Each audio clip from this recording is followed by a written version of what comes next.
Good morning. I'm Ron Kaplan from the New England Food Expose. Coming to you from our website also is foodjunkies.com. You can find us live.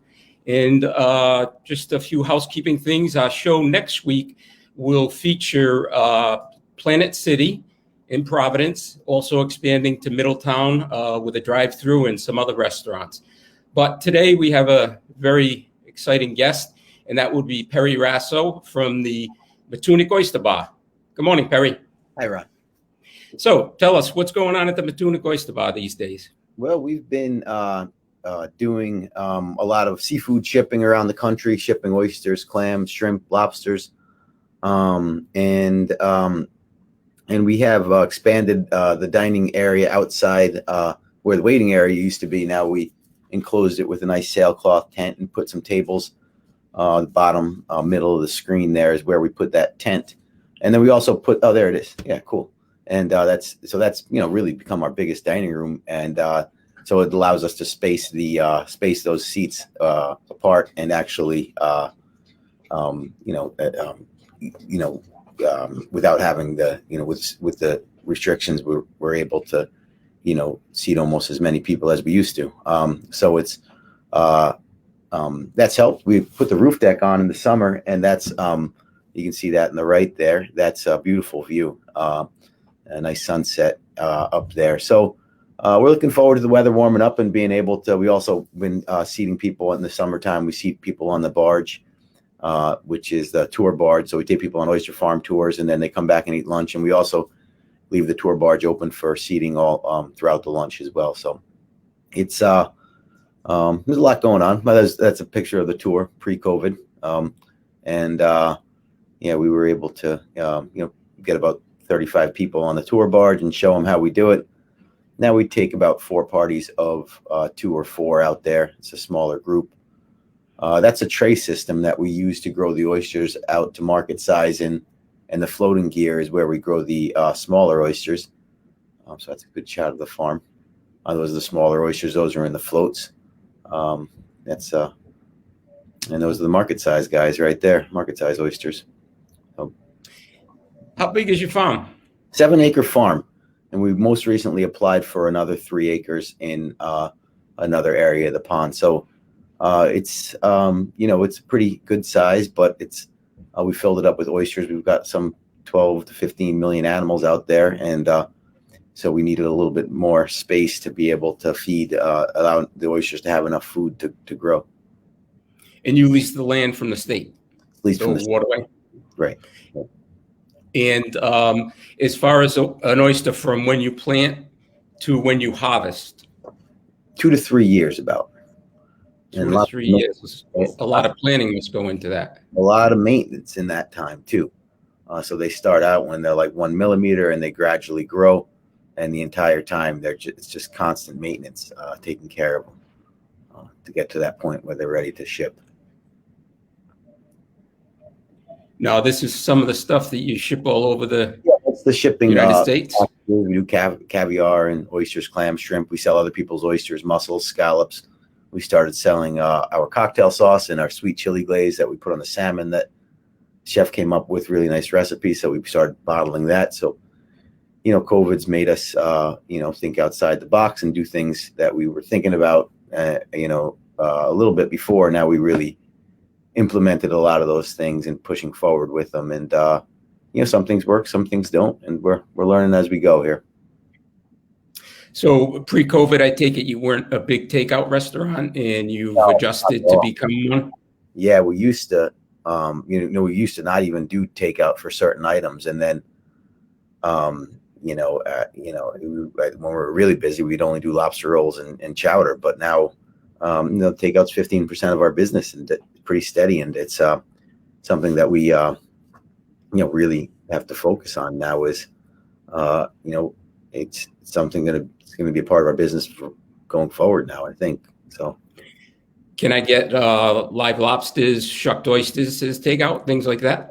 Yeah, definitely. We shuck oysters and steamed lobsters. We'll do live lobsters, fake stuffed lobsters. Sometimes lobsters are tricky, but pretty much the whole menu we do to go. And what do we get? Vegetable farming? Or? So I have, 2000, I think 11, we started a vegetable farm. We have two vegetable fields. One's 6-acre field up the north end of the road, and the other one is next exit over in Matunck. We grow a lot of salad greens, asparagus, cherry tomatoes, full-size tomatoes. There's a lot of different items that we've been growing that it's just nice to be able to harvest our own stuff. What we noticed when we opened in 2009, we were trying to buy as much stuff from local farms as possible. And we realized that we couldn't get enough because local farmers were selling their stuff at farmers markets. And so we decided to start our own farm and grow as much as we could to provide for the restaurant. So that's what we've been doing the last few years. And tell us a little bit about your executive chef. Jeff Cruff. So he and I met back in, probably the late 90s, early 2000s. And he had a restaurant called the Cheeky Monkey in Newport. And I used to deliver steamers and oysters to his restaurant. And that's a big stuffed lobster there. And he, he was always, the kitchen was always tidy and he's always nice and smelled good. Everything. When I went there, it was my favorite restaurant, the Cheeky Monkey in Newport. And, I don't know, 10 years later, he had opened up his own little restaurant in Narragansett in a kind of a tough spot there, and it didn't work out. And so he was looking for a job as a chef, and I was just getting out of my first summer of really getting my butt kicked in the restaurant the first summer. And so we hooked up, and we just continued to make improvements little by little, and right up to this morning, we're still working on things to improve. You were fortunate. Right out of the gate, you were a phenomenon. I mean, your restaurant started off just gangbusters. Yeah, it did. Thank you. Yeah, it was definitely a big shock to me. I didn't expect, I remember back in the day when you walk in and, it was really hot in the summer and you had those few tables when you walk in the little bar area and the shellfish shucking area and stuff. It's really come a long way. You get a lot of credit to you. Looking back on it, opening July 1st, always the busiest week of the year. And to, open the restaurant and on the busiest week of the year without any idea of what was going to happen. It was something. That was.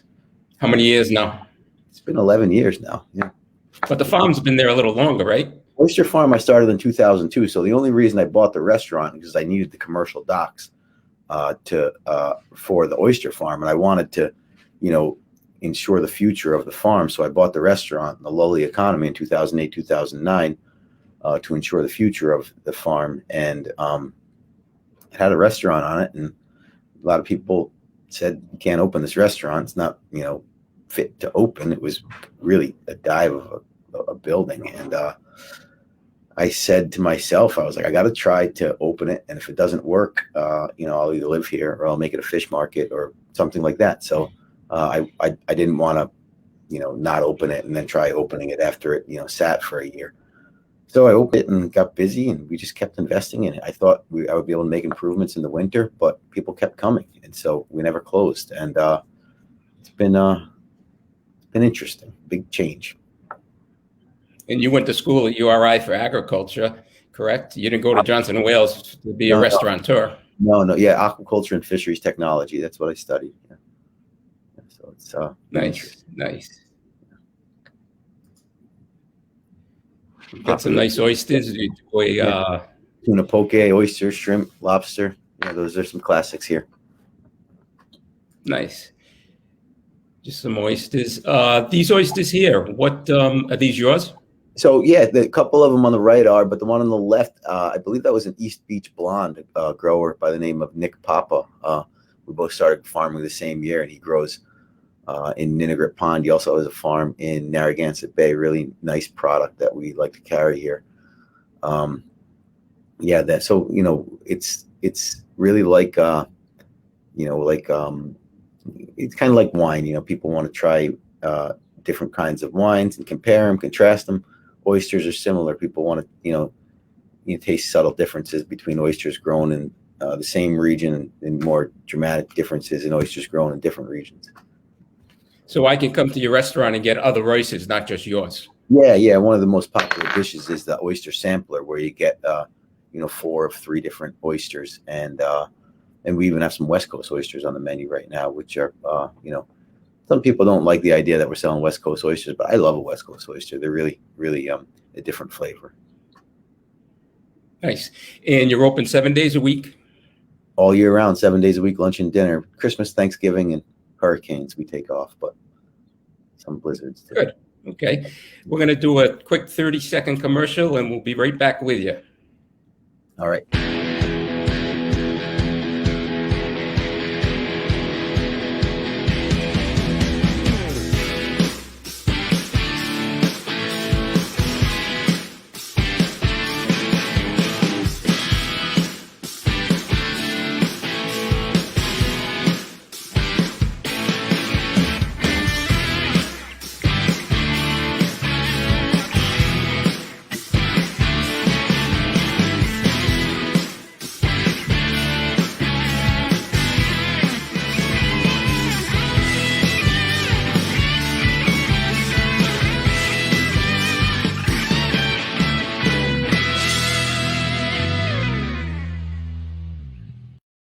Okay, we're back. I'm Ron Kaplan with the New England Food Expose. We're here with Perry Rasso, owner, farmer, Matunck Oyster Bar.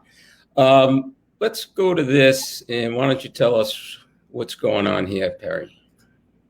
Oh, that's a cottage I used to live in, and we're knocking that down. We just knocked that down this week to build a shellfish hatchery, and in that same location. So when I started Matunck Oyster Farm, I lived in that cottage, and it was a clubhouse for the guys in the marina at the time. And I had the shellfish nursery system plugged into my kitchen. There's a rheostat that controlled the electricity going to the pumps in the shellfish nursery system. And it was, really helped me out living right next to where it really helped me take good care of the animals, because I was living there, that I don't usually drive an excavator, but he gave me the glory of doing the first smash through the roof of the excavator, and that was what a machine. So that's what we've been planning for years.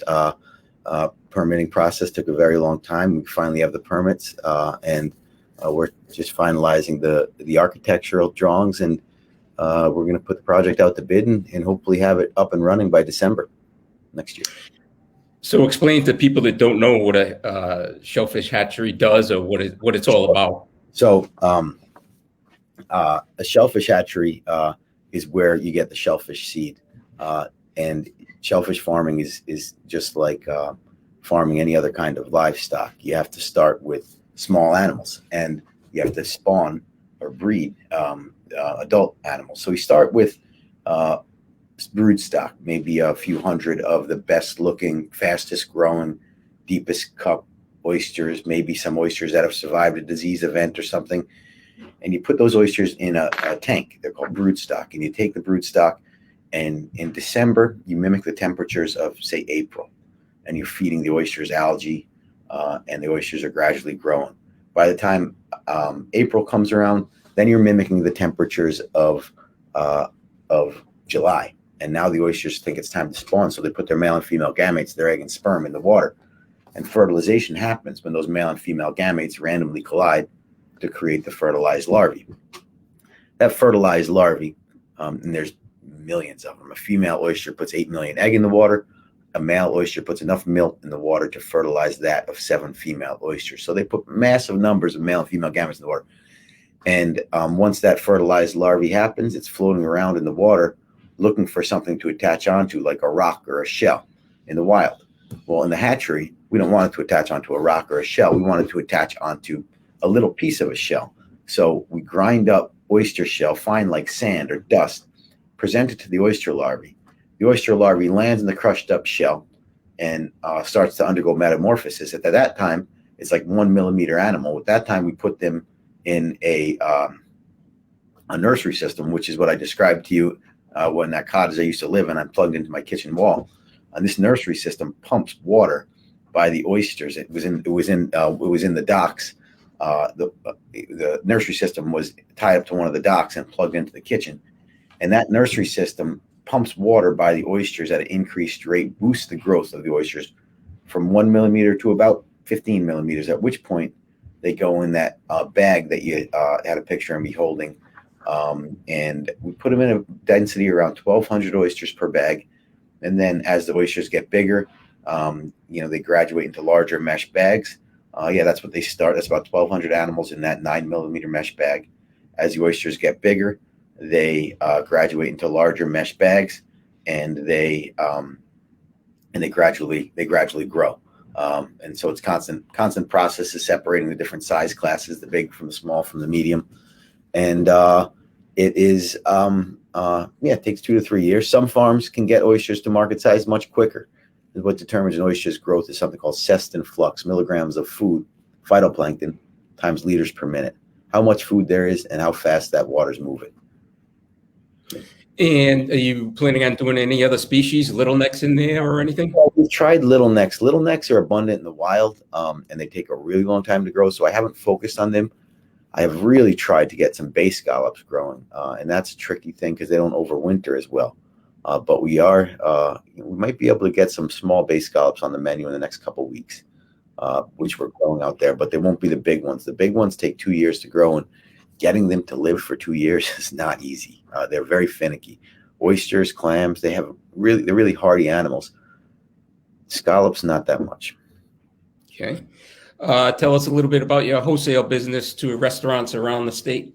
Well, that's something that we were able to, fortunate to have some great customers like, Newport Harbor Corps was one of the first major customers that we deliver to Castle Hill, and, Ocean House gets them sometimes as well. And Mooring and Midtown Oyster Bar carries them.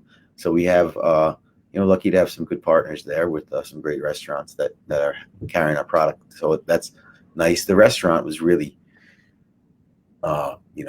founded on, I'll say, selling oysters wholesale to Boston, New York, Chicago, Philadelphia, Atlanta, DC. When I bought this restaurant in 2009, a restaurant called Old Ebbitt Grill in Washington, D.C. was buying everything I can pick up off the ground. At the time, I was working by myself out at the farm, and just everything I can put in the basket, they would buy. And that really helped me buy the restaurant and start it.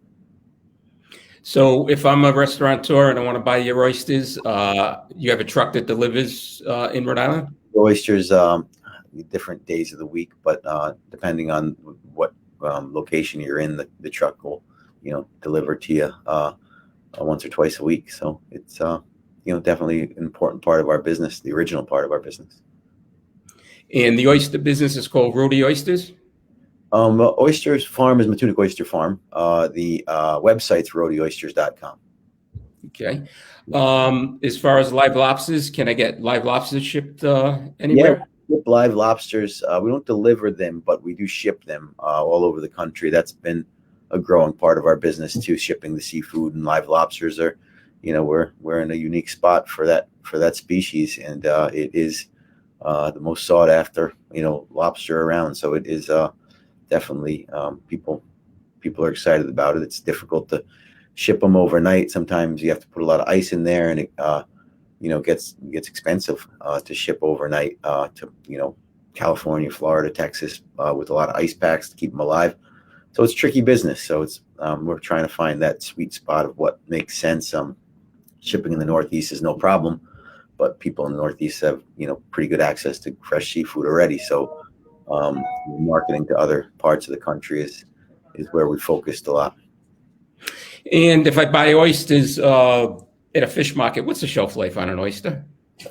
Shelf life on an oyster is incredible, and it's incredible because oysters in the wild can attach onto a rock at high tide, larvae that we talked about, and then get exposed at low tide, get exposed to all the elements, really hot, really cold, and everything in between. So if you get a fresh oyster and put it in, let's say, your crisper drawer on your fridge, easily a week.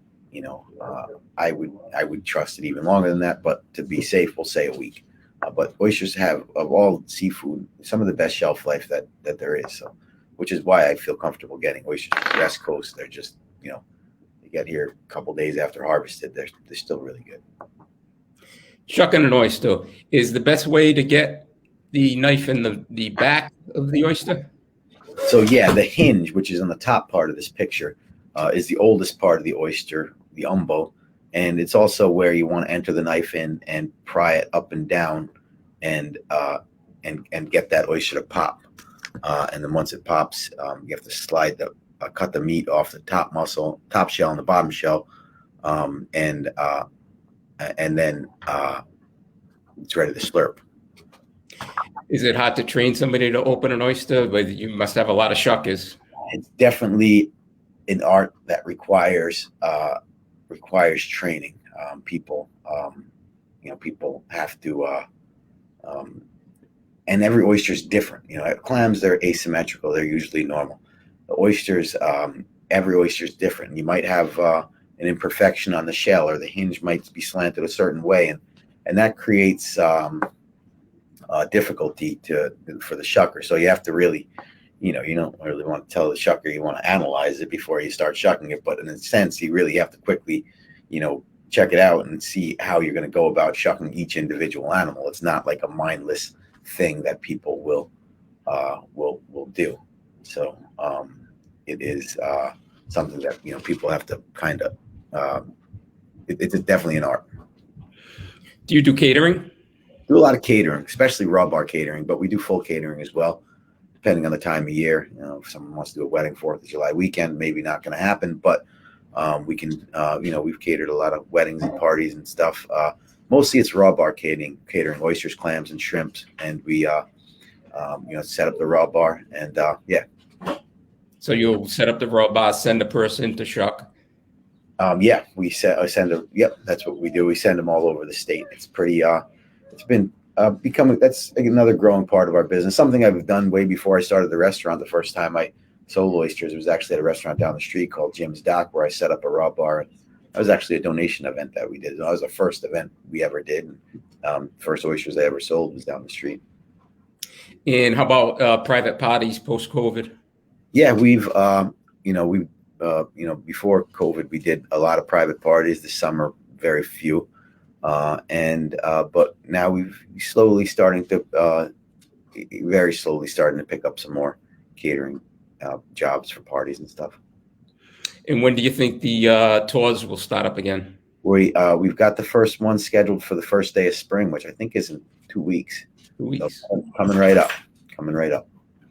And if I want to go on a tour and then have lunch or dinner, what do I do? On our website, we have tours on rodeooysters.com. We have a tours link, and we have tickets available. They start with you get oysters and champagne, and then you do the tour, and then you get we explain how we grow the oysters, and then we come back to the restaurant where we have bring out some cooked shellfish for you, a few different varieties of oysters, and then you can either leave, or most people stay for lunch after that. Good. Okay. And gift certificates? You have gift certificates, I'm sure. Online, yep. We can ship them to you, or you can pick them up in-house. And what are your hours different right now, or we're open at noon to 10 o'clock on the weekends, and noon to 9 on the weekdays. As it gets warmer, we'll open earlier to allow more people to come in, because we do we're mostly reservation. It's not reservation only. You can get a walk-in, but it's easy to get a reservation online. Saturday nights, they book up. Friday nights book up, but it's it's easy to get a reservation depending on the time you want to come. So basically, I go to the website and I can book a reservation. I can book a tour of the farm. I can buy gift certificates. Yep, you can do all that. Yep. Great. Anything else you want to tell our audience? Well, I appreciate everyone's support and through this, and look forward to seeing those have been kind of staying in. Look forward to seeing you guys soon. Time to get out of the house. Yeah. Thank you very much. And if you've never visited the Matunck Oyster Bar, I suggest you do it. It's a great destination place, and it's great food. Perry, thank you so much. Thank you very much. Have a good weekend, and we'll talk to you soon. Hope so. Thank you, everybody. And don't forget, next week, Planet City, Kim Anderson, the owner. Take care. Thanks.